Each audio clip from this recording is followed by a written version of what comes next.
నమస్తే, welcome to bill TV voice of voiceless.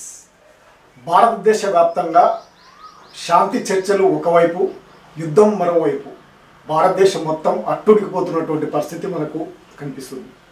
ఇటువంటి నేపథ్యంలో సుదీర్ఘకాలంగా మావోయిస్టు పార్టీలో పనిచేసి కేంద్ర రాష్ట్ర కమిటీల్లో కీలక పాత్రలు పోషించి దాదాపు 3 దశాబ్దాలుగా ఉద్యమంలో పాల్గొని క్రియాశీలక పాత్ర పోషించి ఇప్పుడు జనజీవన శ్రాంతిలో ఉంటూ ప్రజలతో మమేకమై సాధారణ జీవితాన్ని గడుపుతున్నటువంటి కామ్రేడ్ శ్రీరాముల శ్రీనివాస్ ఆలియాస్ సుదర్శన్ పాపన్న మనతో పాటు ఉన్నారు.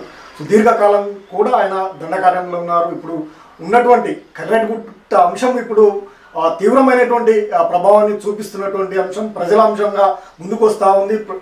అనేక మంది పౌర హక్కులకు సంబంధించినటువంటి వారంతా కూడా శాంతి చర్చలు జరపాలి, వారితో చర్చలు జరిపి వారి యొక్క సమస్య ఏంటిది పరిష్కరించాల్సినటువంటి అవసరం, నిజంగా మావోయిస్టులకు ఉన్నటువంటి ప్రధాన సమస్య ఏంటి, ఇప్పుడు అక్కడ ఉన్నటువంటి పరిస్థితులపై మనతో పాటు మాట్లాడడానికి వచ్చినటువంటి అన్నతో మాట్లాడదాం. అన్న నమస్తే. నమస్తే వెంకటేష్, బాగున్నా. బిల్ టీవీ ప్రేక్షకులకు సామాజిక వందనాలు. అన్న చెప్పండి అన్న, మీరు సుదీర్ఘకాలంగా మావోయిస్టు పార్టీలో పనిచేశారు, దాదాపు 30 సంవత్సరాల పైగా కీలక బాధ్యతలు కూడా పోషించారు. ఇటువంటి పరిస్థితులు ఇప్పుడున్నటువంటి పరిస్థితి, ఇప్పుడు దాదాపు మావోయిస్టు పార్టీ అంటే తీవ్రమైనటువంటి సంక్షోభంలో ఉన్నటువంటి పరిస్థితి అయితే కనిపిస్తూ ఉంది. ఇటువంటి పరిస్థితి ఎప్పుడైనా మావోయిస్టు పార్టీకి దాపురించిందా?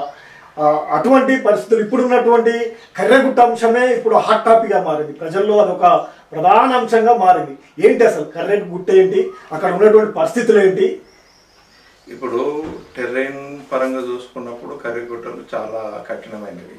ఓకే, అవి చాలా వైశాల్యంతో కూడుకుని ఉన్నాయి, వెడల్పులో పొడవులో. అంతే తప్ప దానికి ఇంకా వేరే ప్రాధాన్యత ఏం లేదు.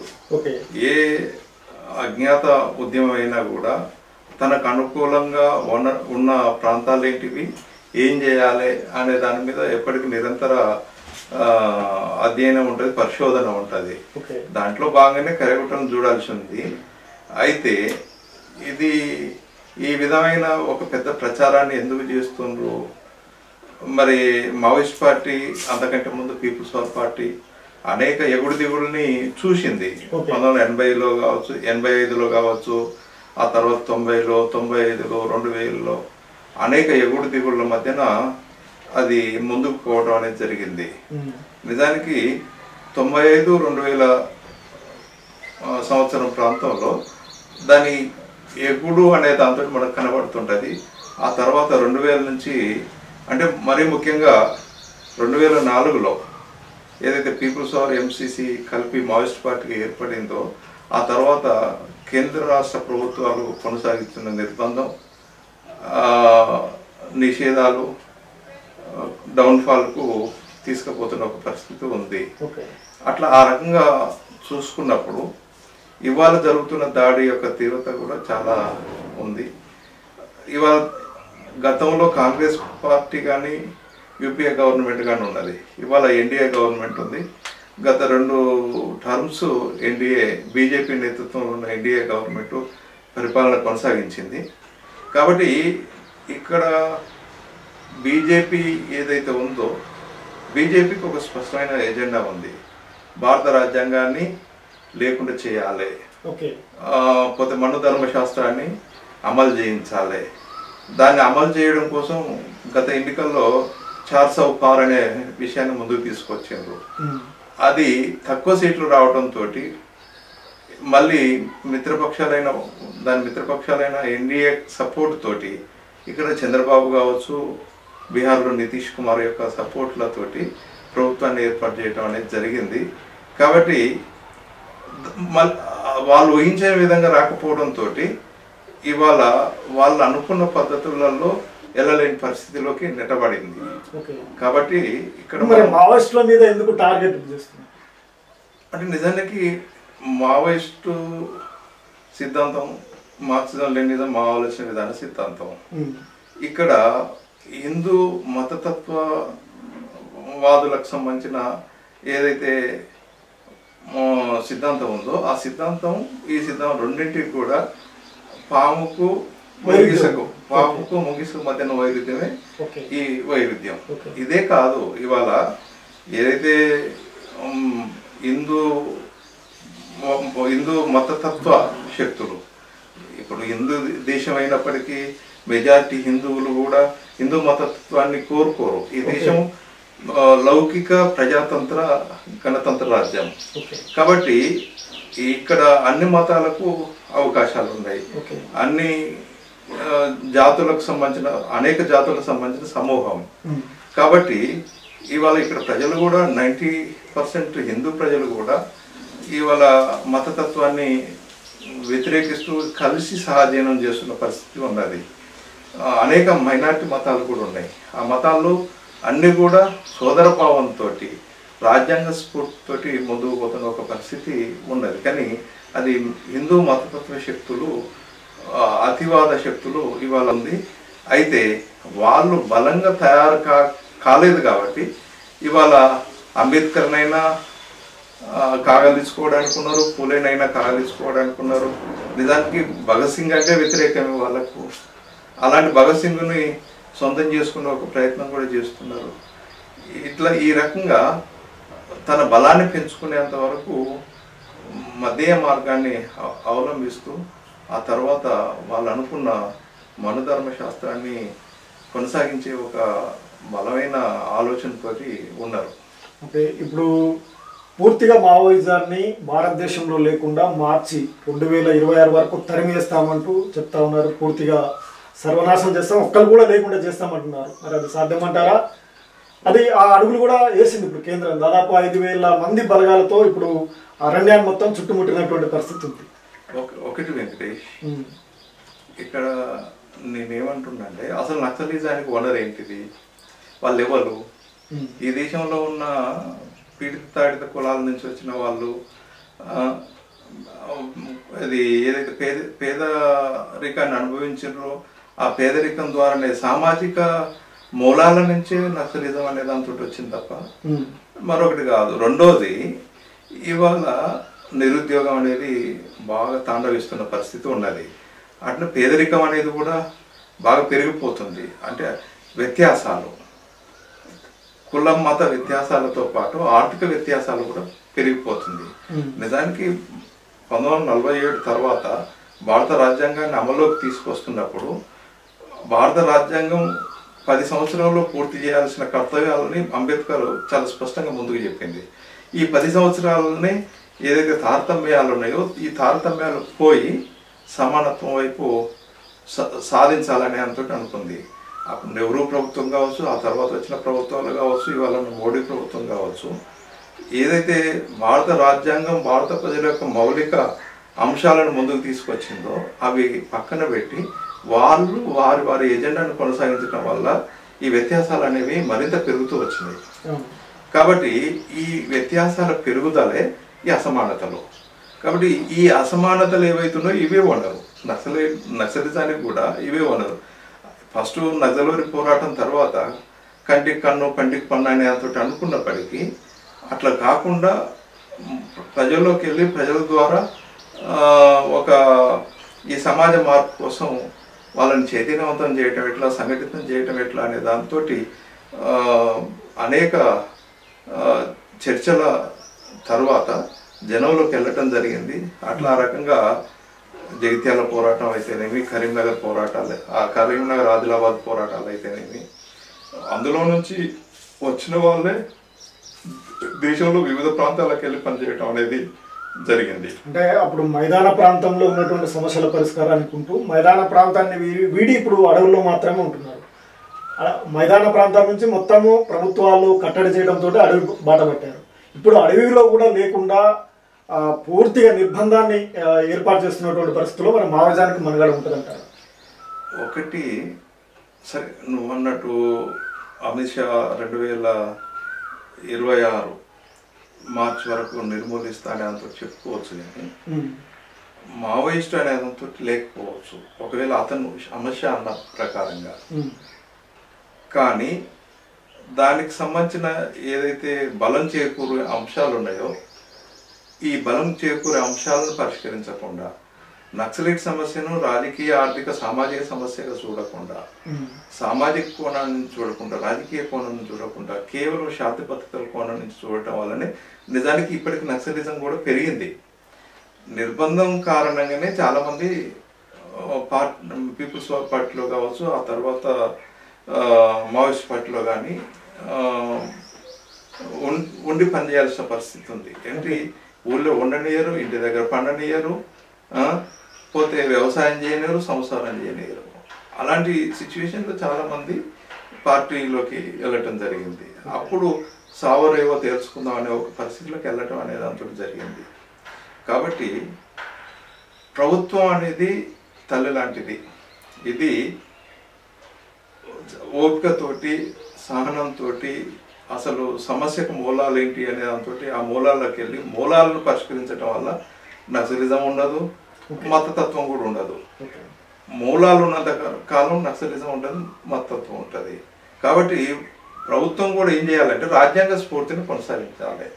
రాజ్యాంగ స్ఫూర్తిని కొనసాగించినట్లయితే అటు కేంద్ర ప్రభుత్వం కావచ్చు, ఇట్లా రాష్ట్ర ప్రభుత్వాలు కావచ్చు, ఆ స్ఫూర్తి అనేది కొనసాగినప్పుడు ఖచ్చితంగా ఈ అసమానతలు, వ్యత్యాసాలు, అట్లనే నిరుద్యోగ సమస్య కావచ్చు, పేదరికం కావచ్చు, ఇవన్నీ కూడా పరిష్కారం అవుతాయి. ఇప్పుడు ఎందుకనంటే నక్సల్బరీ పోరాటం ఉంది. నక్సల్బరీ పోరాటం తర్వాత ఇందిరాగాంధీ భూ సంస్కరణ తీసుకొచ్చింది. అదే కాదు, కొన్ని సంస్కరణలు కూడా తీసుకోవడం జరిగింది.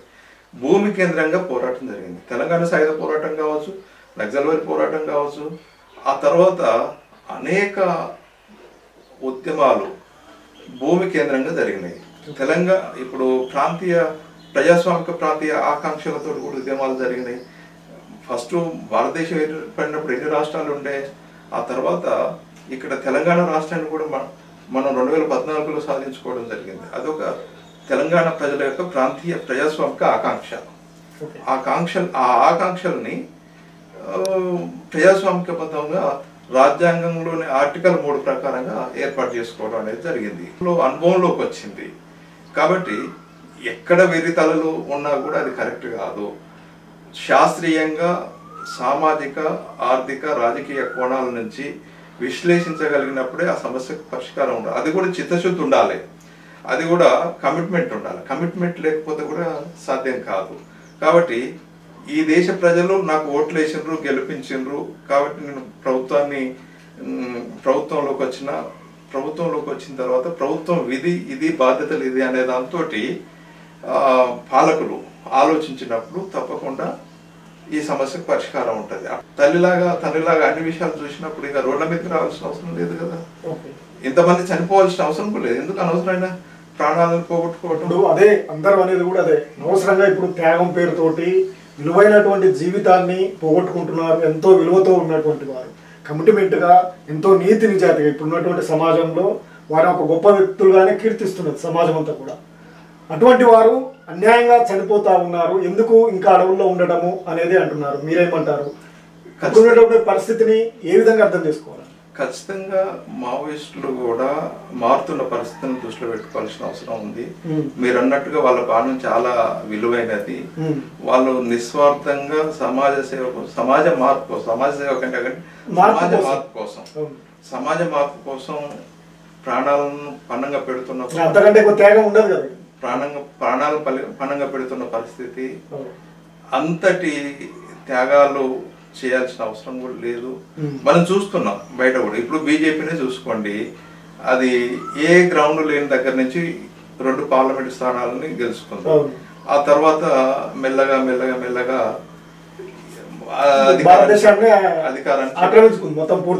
అధికారాన్ని చేపట్టింది వాజ్పేయి ప్రభుత్వం. ఆ వాజ్పేయి ప్రభుత్వం తర్వాత కూడా ఎత్తుగడగా వాళ్ళు చేయాల్సింది చేసిండ్రు.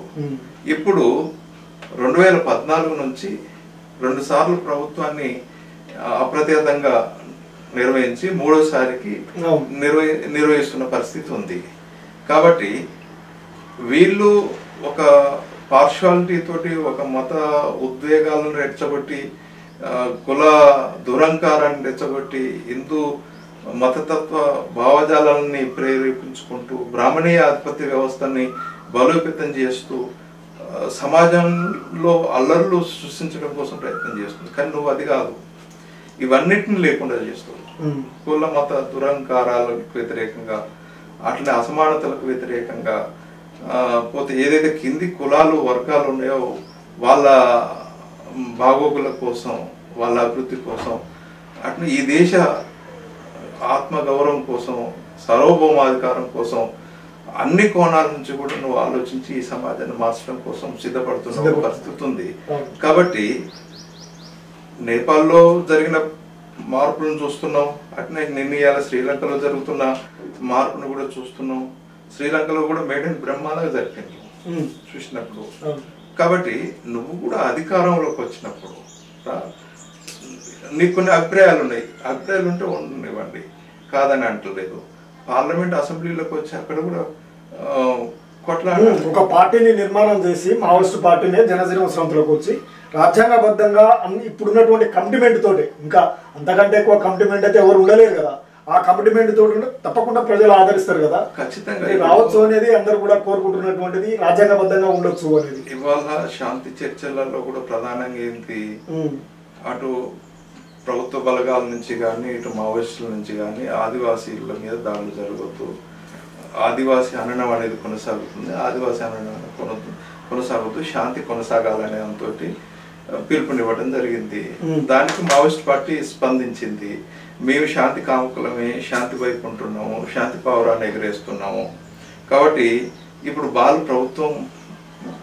ప్రభుత్వం గ్రౌండ్ లో ఉంది, ప్రభుత్వం వైపు ఉన్నది. కాబట్టి ప్రభుత్వం కూడా ఈ విషయంలో చాలా ఔదార్యంతో, ఔన్నత్యంతో ఈ దేశ ప్రజల యొక్క ఆకాంక్షలు, పోతే ఈ దేశ ప్రజల యొక్క మంచి కోసం నిలబడాల్సిన అవసరం ఉంది. ప్రధానంగా మావోయిస్టులు జనస్రవంతిలో కలవాలి, వారికి ఏం అభ్యంతరం, కలిసి ఉండి రాజ్యాంగబద్ధంగా నిర్వహిస్తే బాగుంటుంది అనేది ఒక చర్చ వస్తా ఉంది. అందుకు అది ఆలోచించాలి, మావోయిస్టులు కూడా ఆలోచించాలి. మావోయిస్టులు కూడా ఆలోచించి అనవసర త్యాగాల వైపు పోవద్దని నేను గత 6 నెలల నుంచి అనేక సార్లు కూడా విజ్ఞప్తి చేసిన. దాని తర్వాత జరిగిన డెవలప్మెంట్ ఏదైతుందో, శాంతి కావాలి, ఆపరేషన్ కాగాలని ఆపాలి, అట్లనే మావోయిస్టులని ఎన్కౌంటర్ పేరులో చంపేయటం అనేది కూడా కరెక్ట్ కాదు, రాజ్యాంగబద్ధంగా వ్యవహరించుకోవాలనే అంశాలు ముందుకు వచ్చి బలపడినాయి. కొందరి వాదన ఏంటంటే మావోయిస్టులు బలహీనపడ్డారు కాబట్టి శాంతి చర్చలు అంటున్నారు తప్ప అటువంటి పరిస్థితి లేదు.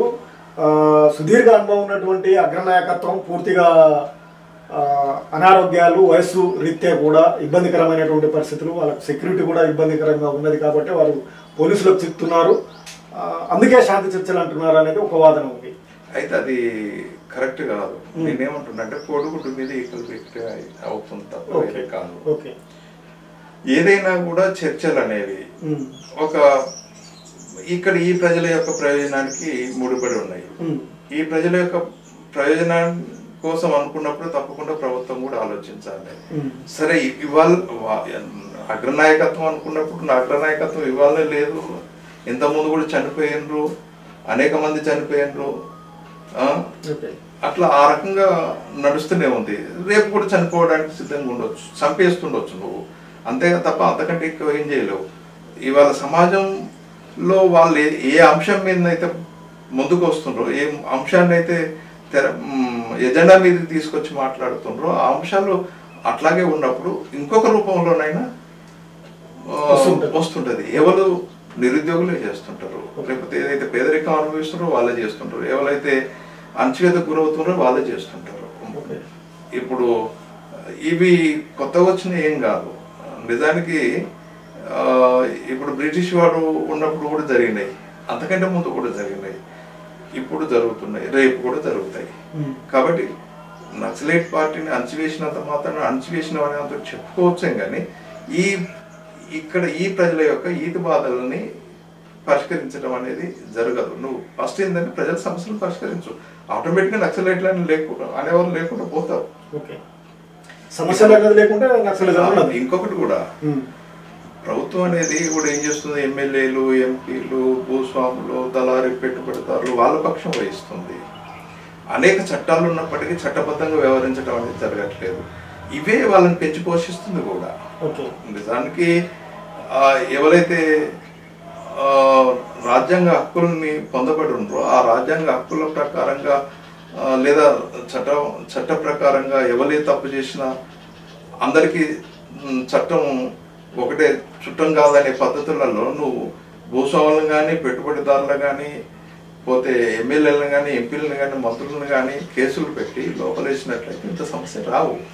పేదోడిని విషయానికి వచ్చే వరకు ఒక తీరుగా ఉంటుంది, అదే రాజకీయంగా ఉన్నందుకు వచ్చే వరకు ఒక తీరుగా ఉంటుంది, ఆర్థికంగా ఉన్న భూస్వాములు పెట్టుబడిదారులకు ఒక తీరుగా కొనసాగుతుంది. కాబట్టి ఈ విధానాలు పోవాలి. ఈ విధానాలు పోతేనే అక్కడ ప్రభుత్వం పట్ల ప్రజలకు కూడా విశ్వాసము నమ్మకాలు ఏర్పడతాయి. ఇంత చేసినా మరే ప్రభుత్వం వైపు ఎందుకు ప్రజలు ఉండట్లేదు, నక్సలైట్లకు ఎందుకు ఇవాళ ఇంతమంది మేధావులు కానీ ఇంతమంది ప్రజాస్వామికవాదులు కానీ లేదా ఆదివాసులు కానీ గతంలో వివిధ ప్రాంతాల్లో పనిచేసినప్పుడు ఆ ప్రజలు నిర్బంధానికి గురవుతూ కూడా అనేక మంది చనిపోతూ కూడా ఆ పార్టీకి సపోర్ట్గా నిలబడడం జరిగింది. ఇక్కడనే చిత్తశుద్ధితో ఆలోచించాలి. అందుకనే వాళ్ళు ఉన్నారా లేదా ఇంకొకట నష్టపోతుందా రేపు చనిపోతారా బతుకుంటారా అనేది అంశం కాదు. కోడిగుడ్డు మీద ఈకలు పీకటం కాదు. చర్చలు అనేది ఏదైతే ఎజెండా మీదకి వచ్చిందో ఆ అంశం సీరియస్గా ఆలోచించాల్సిన అంశం. దాన్ని రాజకీయంగా చిత్తశుద్ధితో పరిష్కరించాల్సిన అవసరం. అట్లా చేయకుండా అంచువేతనే చేయటం వల్ల ఈ దేశ ప్రభువులని ఈ దేశ మట్టి బిడ్డల్ని ఈ దేశ ప్రభుత్వం ఏదైతుందో చంపడం అనేది దుర్మార్గమైంది. ఇది కోరుకునేది కాదు. ఇప్పుడు మావోయిస్టు పార్టీ మైదానం నుంచి కేవలం ఇప్పుడు ఆదివాసీ పోరాటంగానే కనిపిస్తా ఉంది. నిజంగా ఆదివాసుల యొక్క హక్కులు హరించిపోతున్నాయా? మావోయిస్టుల వల్ల వాళ్ళకి ఏమైనా పరిరక్షణ జరుగుతుందా? ఒకటి ఇది ఒక పెద్ద అంశం. నిజంగానే ఇవాళ మధ్య భారతంలోనే అడవులు లేవు. అడవులు అనేవి అనేక ప్రాంతాల్లో ఉన్నాయి. అడవులలో అనేక ఖనిజ నిక్షేపాలు ఉన్నాయి. అయితే ప్రభుత్వం కూడా ఏం చేస్తుందంటే ఈ ఖనిజ నిక్షేపాలని కొద్దిమంది పెట్టుబడిదారులకు లేదా సామ్రాజ్యవాదులకు దారాదత్తం చేసే పనిలో ఉన్నది. కాబట్టి అది ఆ మేరకు నిలువరించడానికి ఉపయోగం ఉంది. లేకపోతే అదాని అమ్మాని ఇప్పటికే కూర్చొని అక్కడ ఇప్పుడు ఏదైతే 1000 రెట్లలో లాభాలు గడించిందో అంతకంటే సూపర్ ప్రాఫిట్ గడించడానికి ఒక అవకాశాలు ఉండేది. అయితే సరే ఆదివాసులు కూడా అంతకుముందు నక్సలైట్లు అక్కడికి పోకముందు ఫారెస్ట్ అధికారులతో చాలా హింసలు పడ్డారు, బాధలు పడ్డారు. కాబట్టి నక్సలైట్లకు దగ్గర అయ్యారు. కాబట్టి ఈ హింసలు బాధల నుంచి మళ్ళీ మరింత హింసలు బాధల వైపే పోతుంది తప్ప పరిష్కారం కావట్లేదు. అయితే ప్రభుత్వం దీన్ని ఆలోచించే తీరులనే సరిగా లేదు. కాబట్టి నక్సలైట్ సమస్యను ఈ కోణం నుంచి చూడటం వల్లనే పరిష్కారం ఉంటుంది తప్ప అట్లా కాకుండా కాదు. అసలు కూడా పోరాడుతున్నారు, అట్లానేం లేదు. జల్ జంగల్ జమీన్ అనే కొమరంభీం నుంచి కూడా స్టార్ట్ అయింది. కాబట్టి దాని వారసత్వం కొనసాగుతుంది. ఈ దేశంలో ఉన్న వాళ్ళు వాళ్ళ వ్యక్తిగత అవసరాల కోసం నక్సలైట్లుగా మారలేదు. ఈ సమాజ మార్పు కోసం నక్సలైట్లుగా వాళ్ళు ఇవాళ సాయుధ పోరాటం చేస్తున్నారు. నువ్వు తీసుకొచ్చి పార్లమెంట్ అసెంబ్లీలో పాల్గొనేటట్టు చేయి, తుపాకీ అవసరమే రాదు. నువ్వు కూడా తుపాకీని ఉపయోగించే అణచివేతను కొనసాగిస్తున్నావు కదా. ప్రజలు ఇవాళ ఏం కోరుకుంటున్నారు? శాంతిని కోరుకుంటున్నారు. ప్రభుత్వం వైపు నుంచి కూడా శాంతికి బద్దులై ఉండాల్సిన అవసరం ఉంది. నక్సలైట్లు బద్దులైనప్పుడు ప్రభుత్వం ఎందుకు బాధ్యత వహించకూడదు అనేది ప్రశ్న. కాబట్టి ఇది నక్సలిజం ఉంటుందా పోతుందా లేకపోతే నిర్మూలన చేస్తారా చేయరా అనే చర్చ కంటే కూడా ఏం జరుగుతుంది, అసలు ఇక్కడ జరుగుతున్నది ఏంటిది, ఈ మారణహోమం ఎట్లా ఆగాలి, శాంతి ఎట్లా రావాలి? వాళ్ళే శాంతిని కోరుకుంటున్నప్పుడు నీకేం ఇంకా భయం? నువ్వు పెద్ద ప్రాబ్లం లేదు కదా. తుపాకులు అనేవి పక్క పెట్టడానికి సంబంధించింది ఎజెండా మీదకి తీసుకురా, చర్చ చేసిన తర్వాత మీరు మాట్లాడుకుంటున్నప్పుడు దానికి ఒక పరిష్కారం వస్తుంది. ఆ పరిష్కారం దిశగా నువ్వు కూర్చోవడానికి నీకేం భయం వచ్చింది? అది ఇట్లా ఈ విధంగా ఈ కోణం నుంచి ఆలోచించాల్సిన అవసరం ఉంటుంది. నక్సలైట్లు కూడా మారిన పరిస్థితులను దృష్టిలో పెట్టుకొని మేము చేస్తున్న త్యాగం అనే దాని నుంచి ఆ త్యాగాల కోసమే మేము చివరి వరకు నిలబడతాం అనే దాంతో అనుకోవటం కూడా కరెక్ట్ కాదు.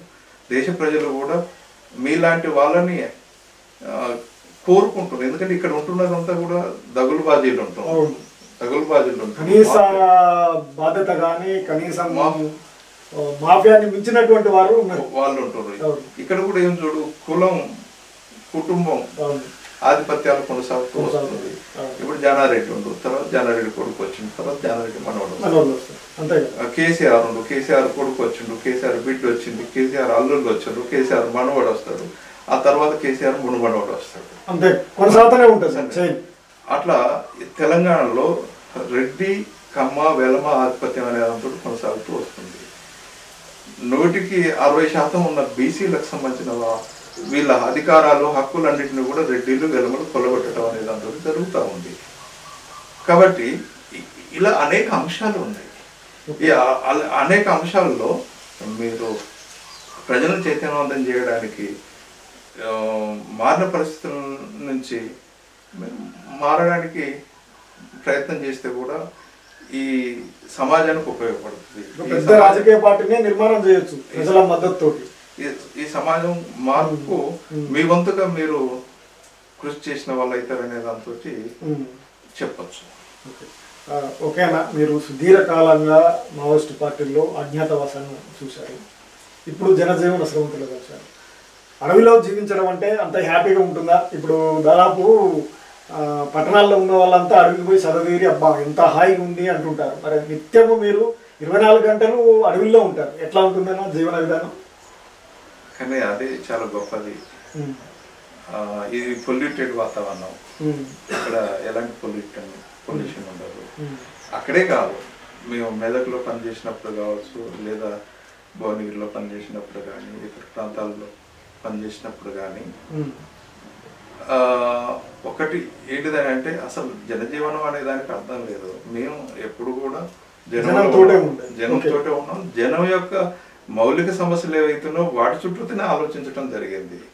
కాకపోతే ఏంటంటే ప్రభుత్వం నిర్బంధం ప్రయోగించడం, ఆ ప్రకృతి నిషేధం కొనసాగించడం, తర్వాత నిషేధాలు కొనసాగించడంతో ఆత్మరక్షణలో భాగంగా రహస్య జీవితానికి వెళ్ళటమే తప్ప వేరే ఏం లేదు. నిజంగా ఇవాళ ఏదైతే జనజీవనం అని అంటుండ్రో, జనజీవనం అస్తవ్యస్తం చేసింది ఈ పాలకులు.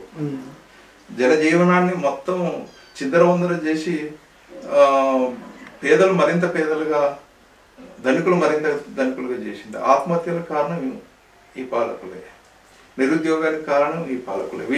ఇవన్నీ ఉండొద్దని కోరుకున్న వాళ్ళం మేము. కాబట్టి ప్రభుత్వం ఏం చేసిందంటే జనజీవనం అనే దాంతో ఒక డెఫినేషన్ తయారు చేసి పంపింది. కానీ ఆ జనజీవితాన్ని అతలాకుతలం చేస్తూ చిన్న భిన్నం చేసింది ప్రభుత్వం. దీన్ని సరిదిద్దడం కోసం ప్రయత్నం చేసింది మేము. కాబట్టి సరే ఇప్పుడు ఈ దీంట్లో ఏమవుతుంది అని అనుకున్నప్పుడు ఆ రోజు జనం యొక్క సాధక బాధకాలు, వాళ్ళ హితు బాధలు ఏవైతున్నాయో వాటినే ప్రేరణగా స్ఫూర్తిగా వాళ్ళందరినీ సంఘటితం చేయటంలో ఉన్నది. ఇప్పుడు ఇదే ఎన్నికల పందాలు ఇవాళ తెలంగాణ రాష్ట్ర ఏర్పాటుకు సంబంధించింది ఏదైతే జరిగిందో అందులో కూడా భాగస్వాములమైన, జైల్లో ఉండి కూడా పోరాడినాం, అనేక నిరాహార దీక్షలు చేయటం జరిగింది. ఓకే, ఇప్పుడు మీరు జనజీవన స్రవంతిలో ఉన్నారు, వర్గ పోరాటాన్ని ఎంచుకుంది మావోయిజం. సరే, మావోయిస్టు పార్టీ. ఇప్పుడు వర్గ పోరాటం గొప్పదంటారా, మీరు రక్తబంధం గొప్పదంటారా? ఇప్పుడు మీరు రక్తబంధువులు కులతో ఉంటున్నారు, ఏ బంధం గొప్పది? దానికి దీనికి ఉన్నటువంటి తేడా ఒకటి వెంకటేష్, మార్క్సిజం చెప్పేది కూడా వర్గ పోరాటాల ద్వారానే ఒక వర్గాన్ని మరొక వర్గం కూల్చడం ద్వారానే విప్లవాన్ని విజయవంతం చేయటం అనేది అంతా చెప్తుంది. సరే, దానికి ఎత్తుగడలేంది, విధానాలేంది అనేది రెండో ఆప్షన్ ఉంటుంది. అయితే దీంట్లో ఇప్పుడు రక్త బంధం గొప్పదా, వర్గ బంధం గొప్పదా అనే దాంతో అనుకున్నప్పుడు కమ్యూనిస్ట్ పార్టీ ఆలోచన ప్రకారంగా ఏ కులాలకు సంబంధించిన వాళ్ళైనా కూడా ఒక్కటిగానే వండుకుంటూ కుల మత భేదాలను పాటించకుండా, అందులో కూడా పెళ్ళిళ్ళైనా ఇంకా ఇతర అంశాలలో చూసుకున్నప్పుడు ఎలాంటి వివక్ష లేని ఒక సమాజాన్ని కమ్యూనిస్ట్ పార్టీలో చూస్తాం. కాబట్టి అక్కడ కులం కనపడదు, వర్గం కనపడదు, కమ్యూనిస్ట్ గానే కనపడుతుంది, కామ్రేడ్ గానే కనపడటం అనేది కనపడటం ఉంటుంది. రెండోది ఇప్పుడు కులం అంటే రక్త సంబంధానికి సంబంధించింది. రక్త సంబంధంలో కూడా నేను బయటకు వచ్చిన తర్వాత కూడా గమనించినప్పుడు ఒకే కుటుంబంలో 4 ఉన్నా 5 ఉన్నా అన్నదమ్ముల మధ్యన గొడవలు అవుతాయి. తల్లిదండ్రులు కూడా ఏదో ఒకరికి సపోర్ట్గా ఉండటం జరుగుతుంది. పోతే ఆడపిల్లలకు మొగోళ్ళకు ఆడపిల్లలకు మధ్యన గొడవలు జరుగుతూ ఉన్నాయి. ఏదైతే రక్తబంధం అనే దాంతో చెప్తున్నామో అవన్నీ కూడా పొల్యూట్ అయినాయి అంటున్నాం. పొల్యూట్ అయినాయి. రక్తబంధం, వర్గబంధం వీటన్నిటిని మనం చూసుకున్నప్పుడు ఈ రక్తబంధం కంటే వర్గబంధమే గొప్పగా ఉంటుంది. అయితే ఒకప్పుడు రక్తబంధం కూడా గొప్పగానే ఉండేది. అట్లనే దాంతో విడదీయలేము కూడా. కాబట్టి ఇది విడదీయలేని అంశం. కాబట్టి చెట్టు ముందా ఇత్తు ముందా అనే చర్చ కంటే కూడా మొత్తం మీద మనుషుల మధ్య బంధాలు ఏవైతే ఉన్నాయో సామ్రాజ్యవాద సంస్కృతి వచ్చిన తర్వాత మరింత బలహీనపడింది. కాబట్టి భార్యాభర్తల మధ్యనే అనేక గొడవలు, ఒకరినొకరు అర్థం చేసుకోలేకపోవడం, పిల్లలు పెంచే విధానంలో కూడా ఒక క్రమశిక్షణతో కూడిన విధానం ఉండకపోవటం, ఇవన్నిటినీ మనం పరిగణలోకి తీసుకోవాల్సిన అవసరం ఉంది. అయితే వ్యవస్థ చాలా మారాల్సిన అవసరం ఉంది. వ్యవస్థ మారటం అనుకున్నప్పుడు ఈ కులమత భేదాలు పోవాల్సిన అవసరం ఉంది, అట్నే తారతమ్యాలు పోవాల్సిన అవసరం ఉంది. ఈ తారతమ్యాలు ఎందుకు గొడవలు వస్తున్నాయి, గొడవలకు సంబంధించిన కూడా కారణం ఏంటిది? ఆర్థికపరమైన అంశం లేకపోతే సామాజికమైన అంశం. ఈ రెండు అంశాలు పరిష్కారం అయినప్పుడు, సమానత్వం వచ్చినప్పుడు ఆటోమేటిక్గా కనుమరుగవడం అనేది ఉంటుంది అనే దాంతో భావించవచ్చు. ఇప్పుడు రాష్ట్ర జీవితాన్ని గడుపుతున్నప్పుడు ప్రతి మావోయిస్టు కానీ రాష్ట్ర జీవితాన్ని అనుభవిస్తున్నటువంటి వారికి కానీ దాదాపు ఎన్నో నిద్రలేని రాత్రులు, ఆకలి తీరని రోజులు కూడా ఎన్నో ఉంటాయా?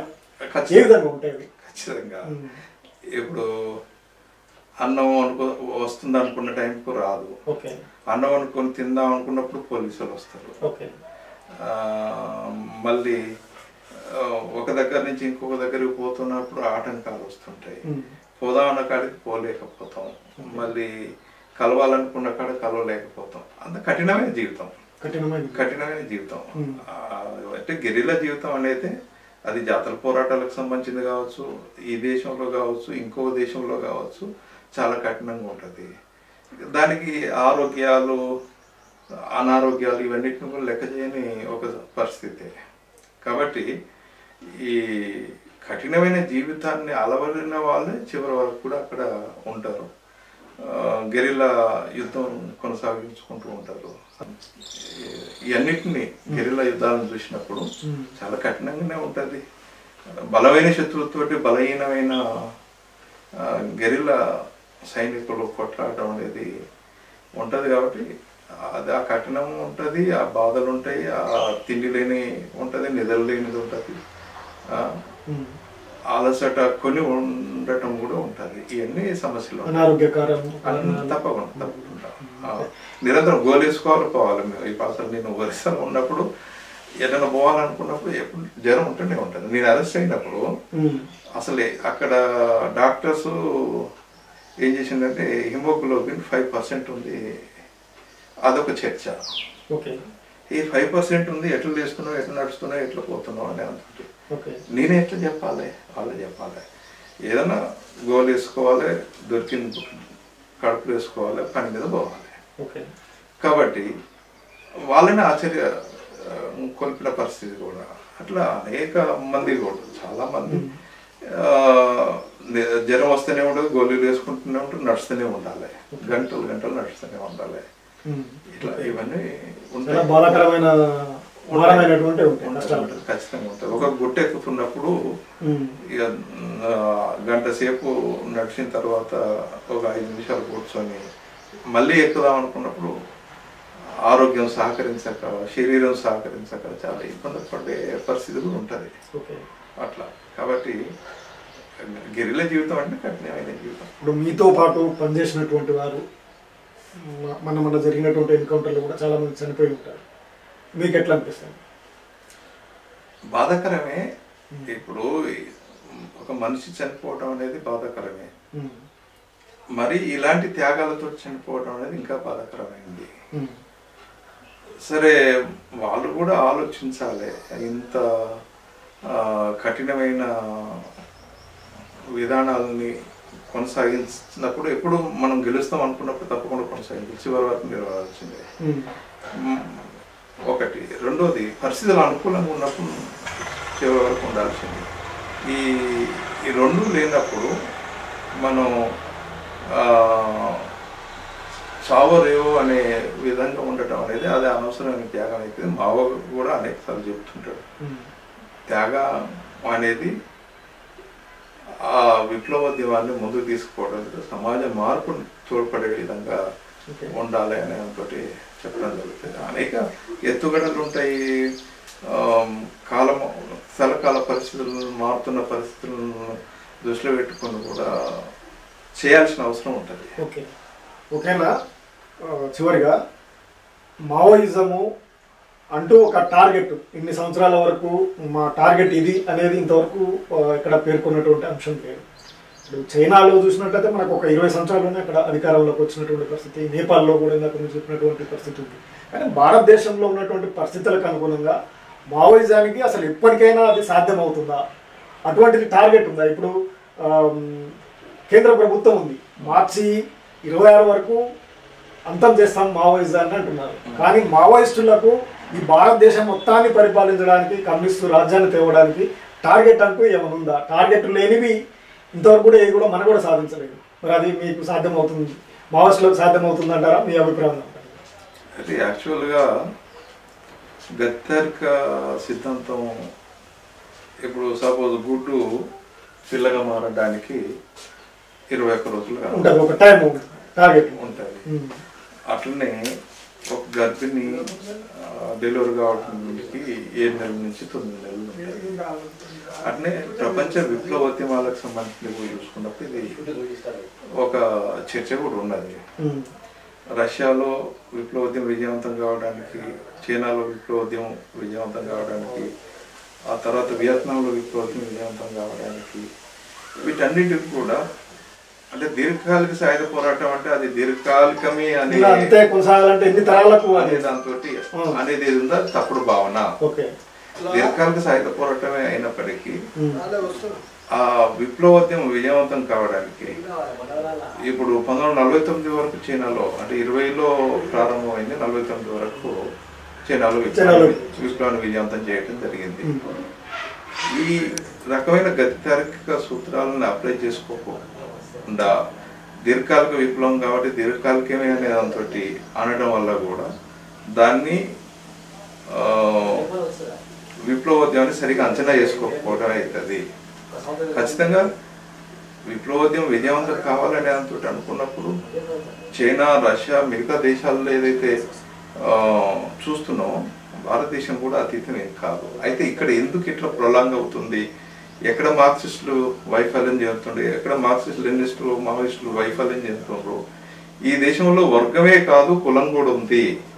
కాబట్టి వర్గ నిర్మూలనతో పాటు కుల నిర్మూలన పోరాటాలు కూడా చేయాలి. కుల నిర్మూలన కోసం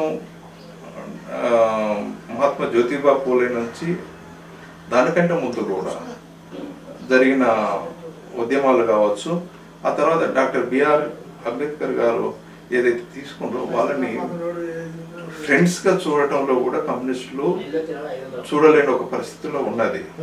కాబట్టి ఇక్కడ కుల నిర్మూలన జరిగితే ఏముంది, మీరు కోరుకుంటున్న దళితులు కార్మిక వర్గమే కదా, వాళ్ళే కదా ఏది ఆత్మగౌరవంతో జీవించడానికి, అట్లనే అన్నిట్లో ముందుండటానికి వాళ్ళే కదా. కాబట్టి ఇక్కడ వర్గ పోరాటమే కాకుండా కుల నిర్మూలన పోరాటం జరగాల్సిన అవసరం ఉంటే ఈ ఒక పార్శ్వాన్ని తీసుకొని ఇంకో పార్శ్వాన్ని వదిలిపెట్టడం వల్ల, అట్లనే అదే కుల నిర్మూలన పోరాటాలు చేసే వాళ్ళని అర్థం చేసుకోవటంలో, అట్లనే బుద్ధుడు ఇవాళనే కాదు, బుద్ధుడు ఏదైతే సాంఘిక విప్లవాన్ని కొనసాగించిండో, ఆ తర్వాత బుద్ధుని తర్వాత అశోకుడు అశోకం తర్వాత సాహు మహారాజు కూడా తను ఒక బ్రహ్మాండమైన రాజ్యాన్ని ఒక నమూనాగా కొనసాగించడం అనేది జరిగింది. కాబట్టి ఏదైతే కమ్యూనిస్టులు అనేవాళ్ళు, మార్క్సిస్టులు అనేవాళ్ళు, మావోయిస్టులు అనేవాళ్ళు కేవలం వర్గ పోరాటమే ఏకైక మార్గం అనే దాని నుంచి ఇప్పుడిప్పుడు కొంత ఆలోచిస్తూ కుల నిర్మూలన పోరాటానికి సంబంధించి బ్రాహ్మణీయ ఆధిపత్య వ్యవస్థకు సంబంధించిన వ్యతిరేకంగా కూడా కొంత ఇవ్వడం అనేది జరుగుతుంది. అది మంచి పరిణామం. కానీ ఇవాళ బ్రాహ్మణీయ ఆధిపత్య వ్యవస్థకు వ్యతిరేకంగా కుల నిర్మూలన కోసం ఏదైతే సంఘటితం కావడం జరుగుతుందో ఆ సంఘటితం అవే వాళ్ళతో మార్క్సిస్టులు, మావోయిస్టులు, అంబేద్కరైట్లు, పూలేయిట్లు కూడా ఒక బలమైన సాంఘిక ఉద్యమాన్ని నిర్వహించాల్సిన అవసరం ఉంది. చివరిగా మీరు ఈ కర్రెగుట్ట అంశము ఇటు మావోయిస్టులకు ఏం చెప్తారు, ప్రభుత్వానికి ఏం చెప్తారు? అనేక మంది పౌర హక్కులు కూడా శాంతి చర్చలు కోరుతా ఉన్నారు. ఖచ్చితంగా ప్రభుత్వం శాంతి చర్చలకు ముందు రావాలి. అందుకోసం మేధావులు, ప్రజాస్వామికవాదులు, కవులు, కళాకారులు కోరుకుంటున్నది ఏదైతుందో ఆ పద్ధతులలో ఇది ఒక ప్రజల నుంచి వస్తున్న ఒక డిమాండ్. దాన్ని మావోయిస్టులు అంగీకరించారు, ప్రభుత్వం కూడా అంగీకరించాలి. అంగీకరిస్తూనే ఒక స్పష్టమైన ఏజెండా ద్వారా ఈ దేశ ఔన్నత్యం పెరిగేటట్టుగా, ఈ దేశం యొక్క గౌరవం పెరిగేటట్టుగా ప్రభుత్వం వ్యవహరించాల్సిన అవసరం ఉంది. అట్లా ఆ రకంగా ప్రభుత్వాన్ని కూడా అపీల్ చేస్తుంది. ఏంటంటే ఇక్కడ కాంగ్రెస్ పార్టీ కూడా ఏమంటుంది, సామాజిక సమస్య అంటుంది. మొన్న బీఆర్ఎస్ పార్టీ కూడా ఎలుకతుర్తి మీటింగ్లో కగారు ఆపాలే, మావోయిస్టులతో చర్చలు జరపాలని అంతటి ఉంటుంది. మిగతా అనేక సంఘాలు, పార్టీలు, సంస్థలు, అది వామపక్ష పార్టీలు కావచ్చు, ఇవన్నీ కూడా ప్రతిపక్ష పార్టీలు కూడా అంటున్నాయి, ఇవన్నీ కూడా చర్చలు జరపాలని అంతటి అంటున్నాయి. వీళ్ళందరి మనోభావాలకు అనుగుణంగా మసులుకోవాల్సిన అవసరం ఉంది. మొన్నటి వరకు కుల జనగణనకు సంబంధించిన వ్యతిరేకించినాం, సుప్రీంకోర్టులో కూడా అఫిడవిట్ ఇచ్చినాం. కానీ ఇవాళ కుల జనగణన చేపడతానే అంతటి అంటున్నావు. అట్లాగే ఇవాళ ప్రజలు కోరుకుంటున్నారు కాబట్టి ప్రజల యొక్క కోరికలను ప్రభుత్వం స్పందించాల్సిన అవసరం ఉంది. కాబట్టి నిర్మూలన, ఏరువేత కార్యక్రమాలను వెంటనే బంద్ పెట్టుకొని మావోయిస్టులు ఏదైతే శాంతి చర్చలకు తమ సంసిద్ధతను వ్యక్తం చేశారో ప్రభుత్వం కూడా తలబిరుసుతనాన్ని వదులుకొని ఈ ఎవరు మన ఇంతకుముందు రాష్ట్ర అధ్యక్షుడు పనిచేసాడు బండి సంజయ్ లాంటి వితర్కాలు చేయకుండా నిజంగా ప్రజల అభిప్రాయాలు కామెంట్ చేస్తున్నారు కదా, చర్చ లేదు, వాళ్ళతో ప్రసక్తి లేదు, అంతమొందించడమే లక్ష్యం అనేది ఏదైతే మాట్లాడుతున్నారో అది మూర్ఖత్వం అవుతుంది. అట్లా కాకుండా ప్రజల యొక్క అభిప్రాయాలకు గౌరవిస్తూ, విలువిస్తూ చర్చలు చేయడం కోసం ప్రాధాన్యత ఇవ్వాలనే అనుకోటి కేంద్ర ప్రభుత్వానికి కూడా విజ్ఞప్తి చేస్తుంది. ఓకే, థ్యాంక్ యూ అన్న. ఓకే, విన్నారు కదా శ్రీరాములు శ్రీనివాస్